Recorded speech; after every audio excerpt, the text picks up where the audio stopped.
मरोइना अखोइगी repoll तौगदब जगह खुलाई पाइब मसिंग याम हेंगले हाना अखोइगी EVM थुगाइगिबसे मसी खुलाई पाइबसिंग थुगाइबनी करी ईवीएम थुगाइब मतमदा अखोइगी वोटिंग स्लिप तुजु अखोइ अदुम उरिबदुनी अदुना मदुजु अखोइ टीवी द उरे अदुना हुजिक्सी रिपोल तौबगी तंजासिदा विलेज दा रिपोल गी तौगदब जगह खुलाई पाइबसे मरांग काइना चंगझलकपा अदुना कीब लई अदुना भोट थादब थोकनु हाइरकप याय नत्रगना थादब लाकपा मिसिंदो फुधरकप याय मदुगी मयामदो मदुगी चेक्सिन थौरांगसे मसी इलेक्शन कमीशन अमदी स्टेट गवर्नमेंट गी अखोइगी होम डिपार्टमेंट ने फजन लोखटकदबनी मरमदी डेमोक्रेसी चटपा अखोइगी लेबाक्सिदा मिपुं खुदिमकी हक फंगन बाइबसे मसी तंगाई फदबनी संविधान इकाई खुमनबनी रिपोल तौगदबसिदा अखोइ इलेक्शन कमीशन दा चे थागरे अमदी CEO chief electoral officer Manipur दसु अखोइ चे थारे लोइनना वर्बेली रिटर्निंग ऑफिसर सिंगदसु अखोइ टेलीफोनिक टॉक तौरगा वरी सारे मदुदी इलेक्शन रिपोल तौगदबसिदा सेंट्रल फोर्स अमदी स्टेट फोर्स सी मरांग काइना थंबियु हाइदना अखोइ चे से थाबनी लोइनना इलेक्शन रिपोल से तौबसिदा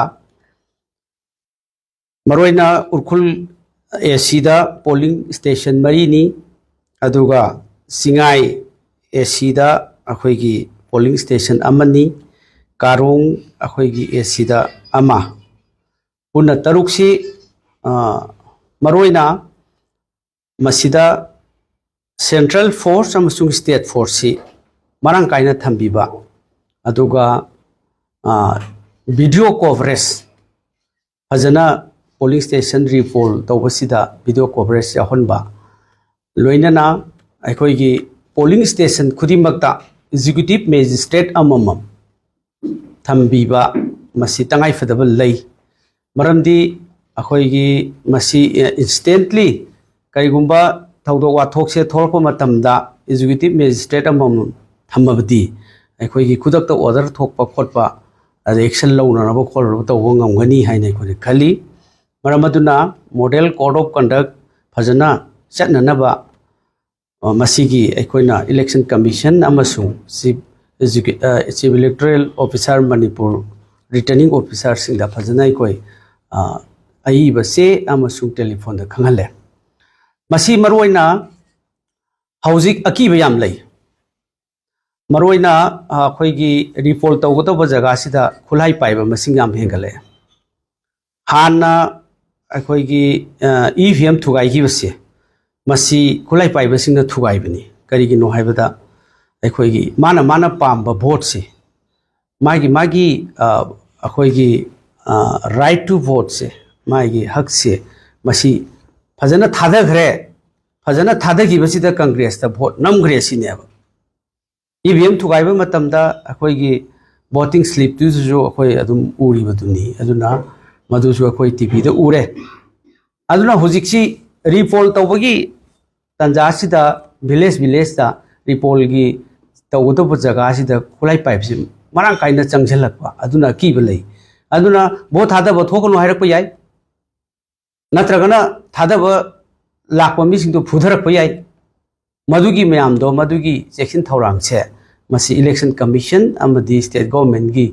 अखोइगी होम डिपार्टमेंट ने फजन लोखटकदबनी मरमदी डेमोक्रेसी चटपा अखोइगी लेबाक्सिदा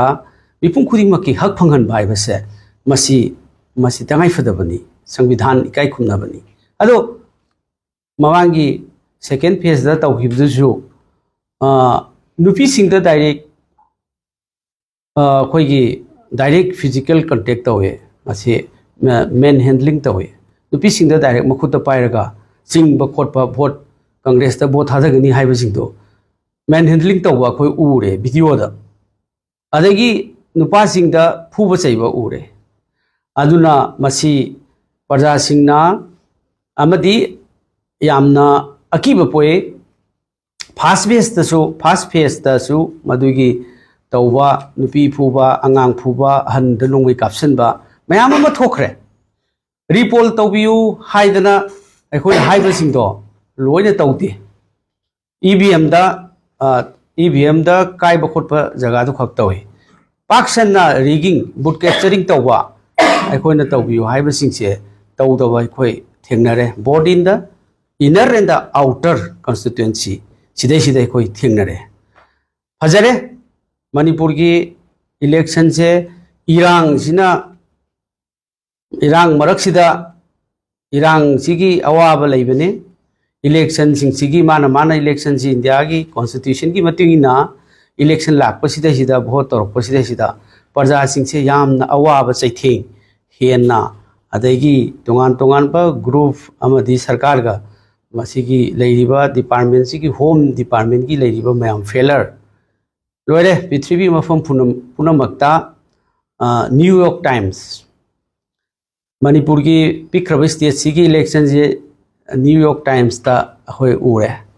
अल जजीरा दा न्यूज़ इंटरनेशनल न्यूज़ सिंग उरे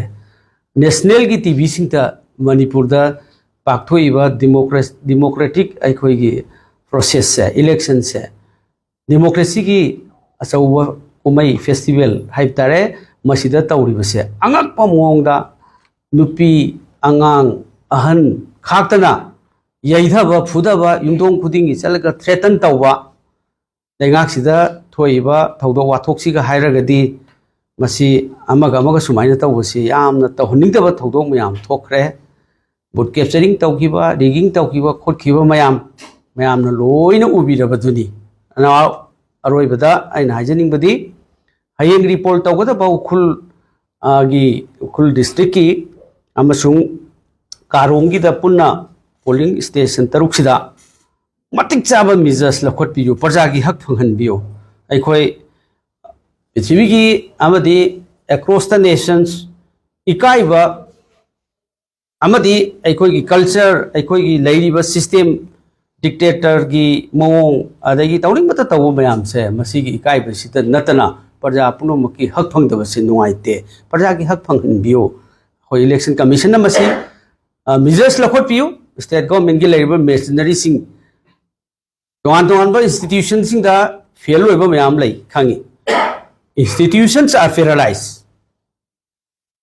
इंडिविजुअल वोटर सिंगसु डिक्टेट तौबिगनु हाइबसिमसु लैबिरिबा अखोयगी खुलाई फाइबा सिंगना मसी इंडिविजुअल ओइबा हक सिंगदबक मसीदा खुद थिंजन बिरकपा धप तौबिबा चाइना पीबा फूबा चैबा मयाम तौरकपा अदगी चमजरबा नुपीसिंग अदगी इनोसेंट अदगी छात्र छात्रीसिंग voting right fangi haidna vote thadaba tholakpa sibokta masidaida awaba chaitheng pibase masi despite of this thing the khoigi tongan institution sing sida dictate tawsalkal failure oirakpase sida natana innocent praja sing da bak torpase democracy ki wahan thok leite haine khali adu masi measure se election commission na adagi state government ki home department na mase masi phajana lokot piyo haiduna adugi ai thamjari masi harga mayam degi thagasaba phongdokjari thank you